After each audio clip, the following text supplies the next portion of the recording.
প্রধান উপদেষ্টা ডক্টর মোহাম্মদ ইউনূস বলেছেন 2026 সালের ফেব্রুয়ারিতে একটি অবাধ, সুষ্ঠু এবং স্বচ্ছ নির্বাচন অনুষ্ঠানের জন্য কঠোর পরিশ্রম করছে সরকার, যেন জনগণের প্রকৃত প্রতিনিধিদের কাছে ক্ষমতা হস্তান্তর করা যায়। আজ মালয়েশিয়ার জাতীয় বিশ্ববিদ্যালয় ইউনিভার্সিটি কেবাংসান মালয়েশিয়ার সম্মানসূচক ডক্টর ডিগ্রি প্রদান অনুষ্ঠানে তিনি একথা বলেন। সংস্কার ও নতুন বাংলাদেশ গঠনই অন্তর্বর্তী সরকারের মূল লক্ষ্য বলে জানান প্রধান উপদেষ্টা। আতিকুর রহমান তিতাসের রিপোর্ট। প্রধান উপদেষ্টা ডক্টর মোহাম্মদ ইউনূসকে সম্মানসূচক ডক্টর ডিগ্রি প্রদান করেছে মালয়েশিয়ার কেবাসাং ইউনিভার্সিটি। সকালে ইউনিভার্সিটি ক্যাম্পাসে আয়োজিত অনুষ্ঠানে এই ডিগ্রি প্রদান করা হয়।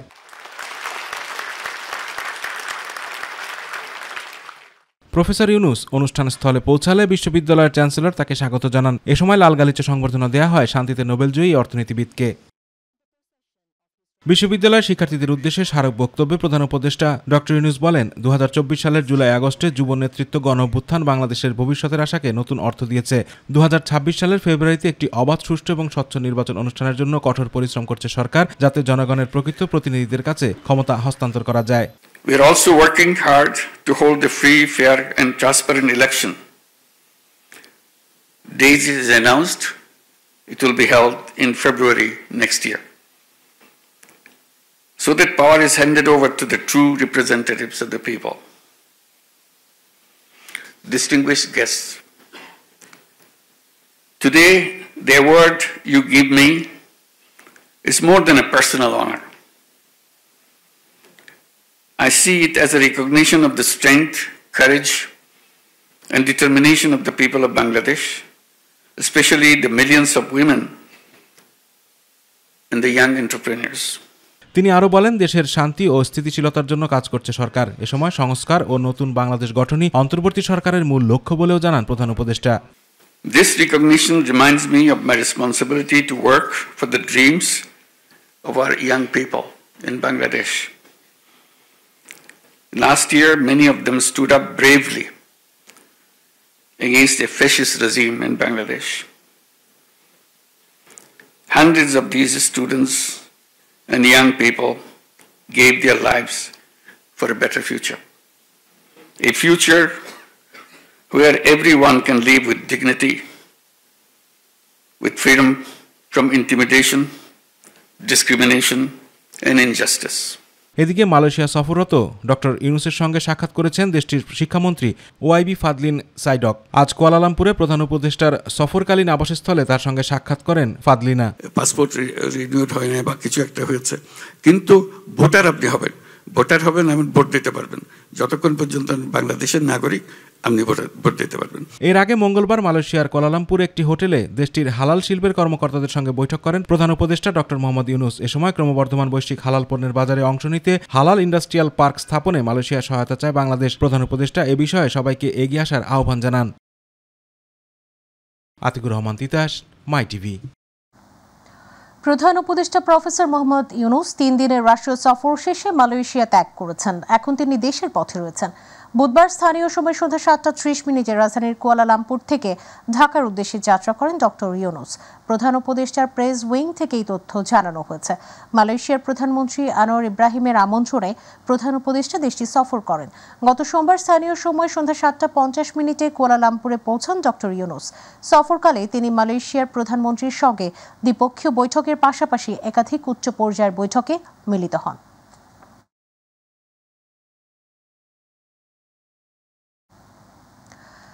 ঋণ খেলাপিরা আগামী নির্বাচনে অংশ নিতে পারবেন না বলে জানিয়েছেন অর্থ উপদেষ্টা ডক্টর সালেউদ্দিন আহমেদ। দুপুরে সচিবালয় অর্থ মন্ত্রণালয়ের সভাকক্ষে জাতীয় পেনশন কর্তৃপক্ষের আয়োজনে ইপি পেনশন স্কিম উদ্বোধন উপলক্ষে আয়োজিত সংবাদ সম্মেলনে তিনি কথা জানান।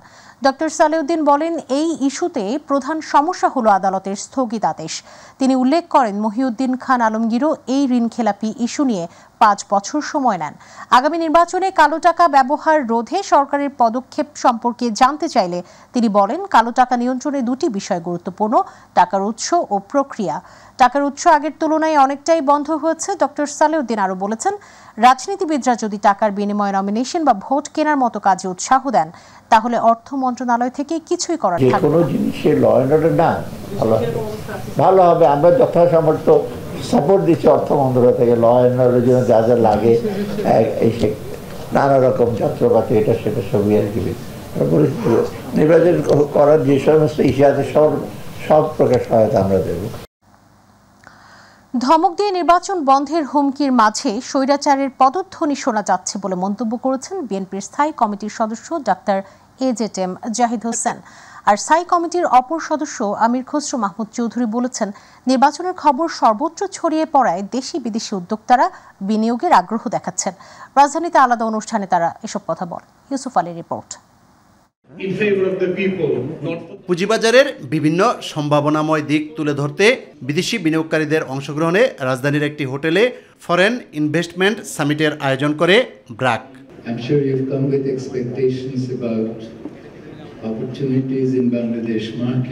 অনুষ্ঠানে বিএনপির স্থায়ী কমিটির সদস্য আমির খসরু মাহমুদ চৌধুরী বলেন, বিদেশি বিনিয়োগকারীদের সাথে নিয়ে কাজ করতে প্রস্তুত রয়েছে বিএনপি।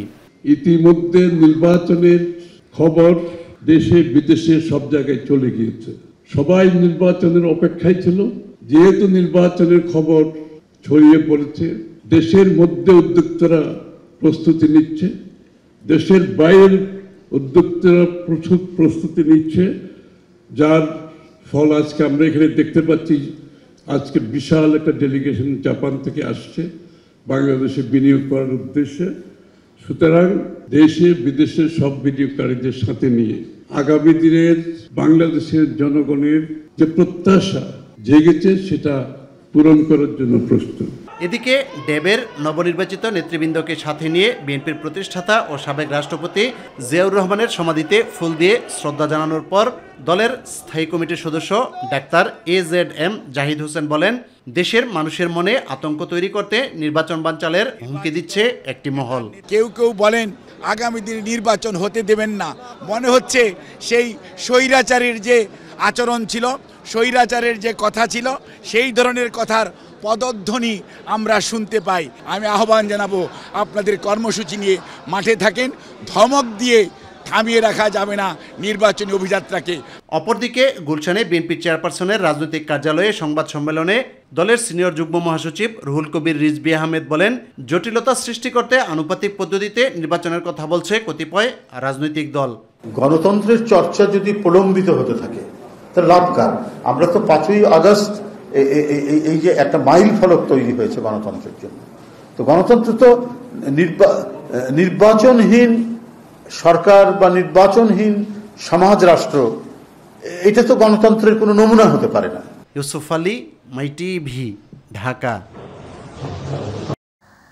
বাংলাদেশ জামায়াতে ইসলামীর নায়েবে আমির ও সাবেক এমপি ডক্টর সৈয়দ আব্দুল্লাহ মোহাম্মদ তাহের বলেছেন, জামাত নির্বাচনে যেতে চায়, তার আগে নির্বাচন সুষ্ঠু হওয়ার সব বিষয় স্পষ্ট করতে হবে। জামাত ইলেকশন চায়, সিলেকশন নয়। দলের ঢাকা মহানগর উত্তর ও দক্ষিণের উদ্যোগে বিকেলে এক বিক্ষোভ সমাবেশে তিনি মন্তব্য করেন। জামাতের নায়েবে আমির বলেন, জুলাই ঘোষণা ও জুলাই সনদের আইনগত ভিত্তি প্রদান করতে হবে, তারপর এর আলোকে আগামী জাতীয় সংসদ নির্বাচন অনুষ্ঠানের আয়োজন করতে হবে।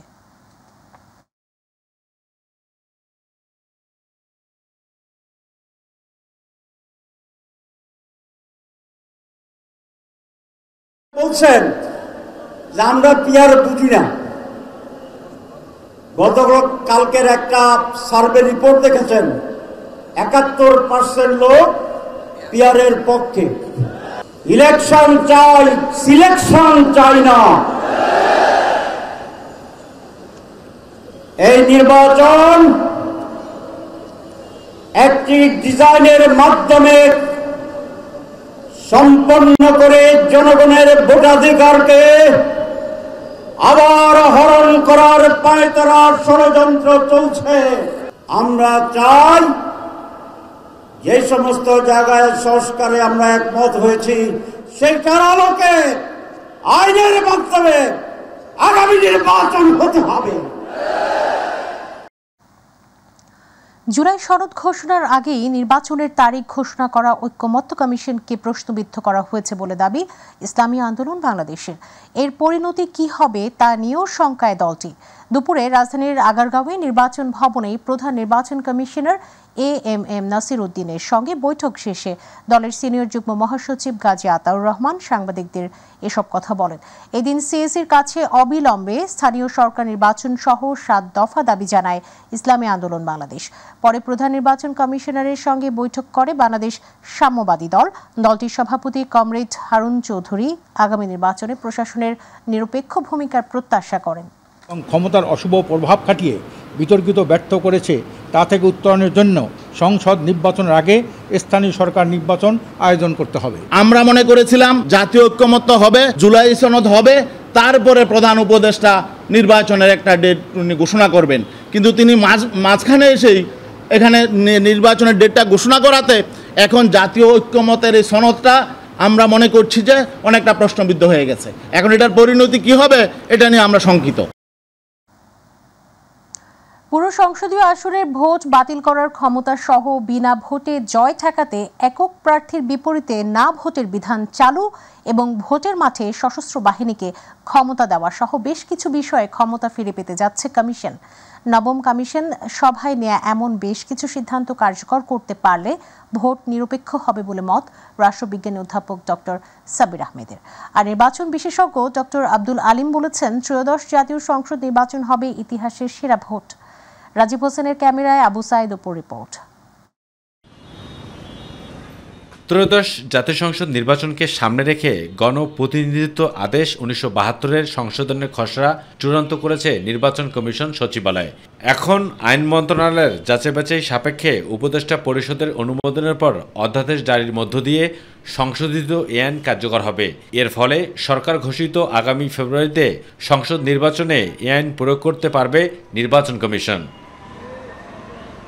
আরপিওর এসব সংশোধনী নির্বাচন কমিশনকে আরও শক্তিশালী করবে বলে মনে করেন রাষ্ট্রবিজ্ঞানী অধ্যাপক ডক্টর সাব্বির আহমেদ। এই যে নির্বাচন কমিশন আরপিওতে যে সংশোধনীগুলো নিয়ে আসছে, এগুলোর মধ্যে নতুনত্ব কিছু নাই। ওইগুলি যেমন ধরেন আপনি না ভোটের প্রভিশনটাকে আবার ফিরে নিয়ে আসা আংশিকভাবে, তাই না? তারপরে সবচেয়ে গুরুত্বপূর্ণ যেটা, স্ট্রাইকিং ফোর্স হিসেবে আগে মিলিটারি ইনক্লুশনটা কিন্তু ছিল না, এবার কিন্তু করা হয়েছে। যে পরিবর্তনগুলো নির্বাচন কমিশন নিয়ে আসছে, যে এইগুলো যদি চলমান থাকে, প্লাস এগুলো যদি আপনি নির্বাচনের সময় প্র্যাকটিস করে, মানে তারা যদি এটাকে মেনে চলে, তাহলে এই নির্বাচন আপনার না হওয়ার আমি কোনো কারণ দেখি না, মানে ভালো না হওয়ার। আর নির্বাচন বিশেষজ্ঞ ডক্টর আব্দুল আলিম বলছেন, সবকিছু ঠিকঠাক থাকলে আগামী নির্বাচনের কথা মনে রাখবে মানুষ। ইলেকশন কমিশন যাতে ইলেকশন বাতিল করতে পারে যে কোনো সময়, সেই ক্ষমতা তাদেরকে আবার ফিরিয়ে দেওয়া, তারপরে ইভিএম বাতিল করা, এরকম অসংখ্য সুপারিশ আমাদের ছিল। তো ইলেকশন কমিশন এগুলো প্রায় সবগুলোই গ্রহণ করেছে। কাজেই আমি এই জিনিসগুলোকে ইতিবাচক হিসেবে দেখতে চাচ্ছি এবং আমার কাছে মনে হয় যে এই পরিবর্তনগুলো আসলে ইলেকশন কমিশন আরও বেশি শক্তিশালী হবে। মানুষের হারানো ভোটাধিকার ফিরিয়ে দেওয়ার ক্ষেত্রে সংশোধনীগুলো ভূমিকা রাখবে বলে মত বিশেষজ্ঞদের। 8টা ডিভিশনে আপনার নট নেসেসারি যে আপনি একদিনেই নির্বাচন করতে হবে, কিন্তু আপনি স্টেপ বাই স্টেপ করলে আপনার ওই সেন্সিটিভ জায়গাগুলোকে আপনি এক ধরনের নিরাপত্তার জালে ঘিরে আপনি নির্বাচনটা যদি করতে পারেন, তাহলে মানুষ আরও উৎসাহিত হবে ভোটটা দিতে আর কি। তারা যে নির্বাচনী প্রশাসন, সেই প্রশাসনের উপরে তাদের যে আধিপত্য, তাদের যে খবরদারি, সেটা তারা আরও বেশি করে এস্টাবলিশ করতে পারবে, ফলে ইলেকশনটা ভালো হবে বলে আমি আশা করছি।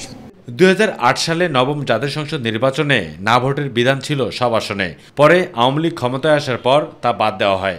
2014 সালের নির্বাচনে 153টি আসনে প্রার্থীরা বিনা প্রতিদ্বন্দ্বিতায় নির্বাচিত হলে এ নিয়ে তুমুল সমালোচনা শুরু হয়। আবু সাদপু, মাই টিভি, ঢাকা। 2024 সালের 5ই আগস্ট চাংখারপুলে পুলিশকে হিন্দিতে কথা বলতে শুনেছেন ছাত্র জনতার গণভ্যুত্থানে শহীদ ইয়াকুবের প্রতিবেশী চাচা শহীদ।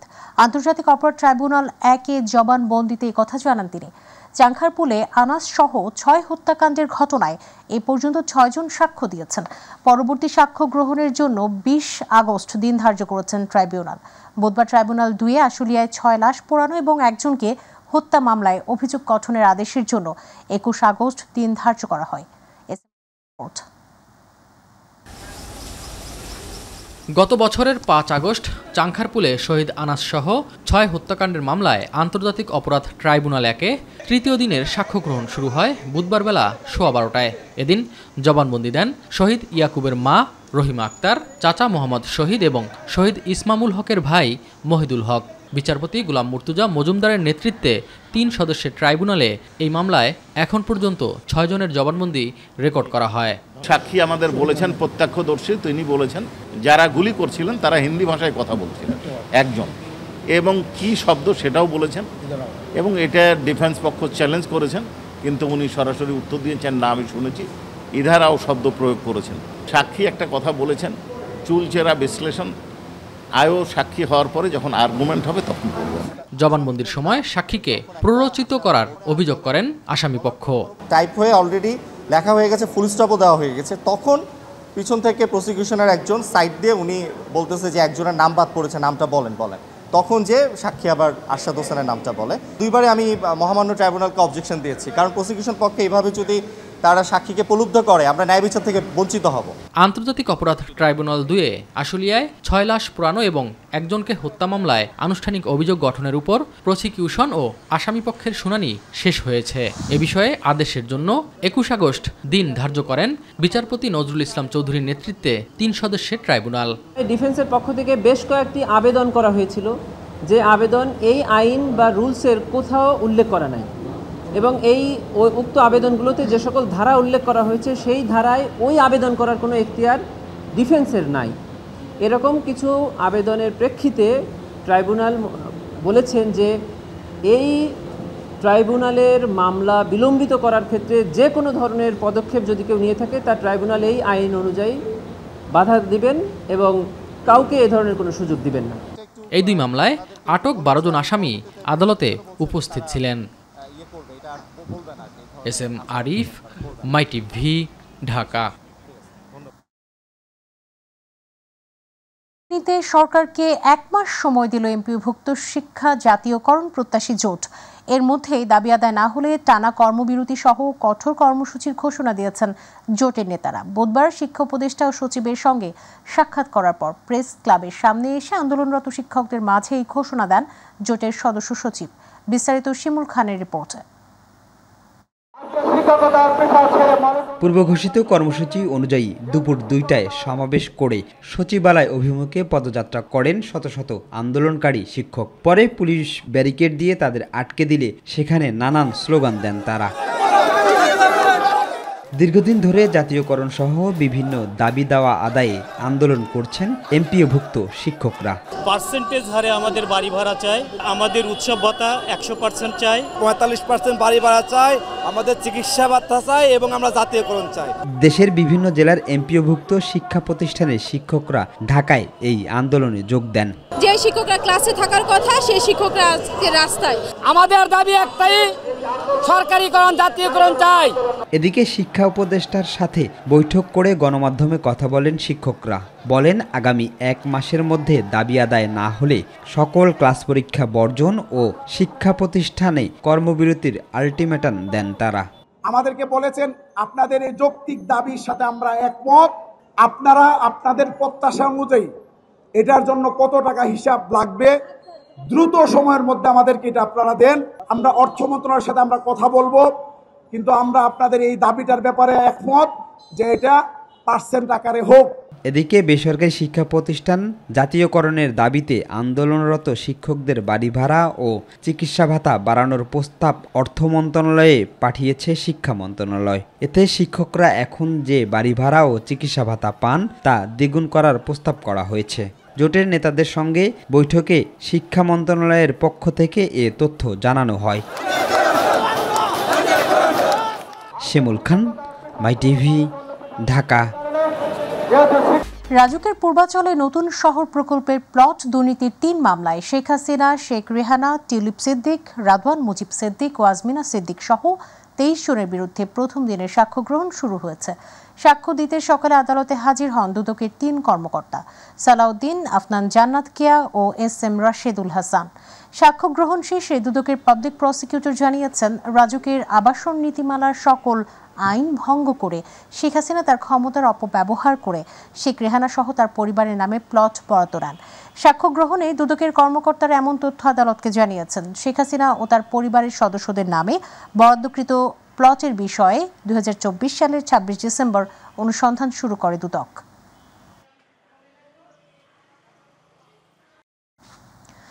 স্বাস্থ্য খাত সংস্কার নিয়ে আন্দোলনকারীরা যে 3 দফা দাবি তুলেছে তা যৌক্তিক, তবে তা বাস্তবায়নে দীর্ঘ সময় লাগবে বলে মন্তব্য করেছেন স্বাস্থ্য অধিদপ্তরের মহাপরিচালক অধ্যাপক ডাক্তার আবু জাফর। দুপুরে বরিশাল শেরে বাংলা মেডিকেল কলেজ হাসপাতাল পরিদর্শন এবং কর্মকর্তাদের পাশাপাশি সেবা গ্রহীতাদের সাথে মতবিনিময় সভায় তিনি কথা বলেন। তিনি আরও বলেন, সেবার মান বৃদ্ধিতে লোকবল অবকাঠামোগত পরিবর্তনের সময় লাগবে। অপরদিকে বরিশাল শেরে বাংলা মেডিকেলের স্বাস্থ্য পরিষেবা বৃদ্ধির পাশাপাশি স্বাস্থ্য খাতের সংস্কার আন্দোলনকারীরা আজ 17 দিন পার করছে। অন্যদিকে অনশনে রয়েছে শেরে বাংলা মেডিকেলের প্রধান ফটকের সামনে শিক্ষার্থীরা। এই সময় তাদের অনশন ভাঙানোর চেষ্টা করা হলেও স্বাস্থ্য অধিদপ্তরের মহাপরিচালক সহ অন্যান্যদের অনুরোধ রাখেননি তারা।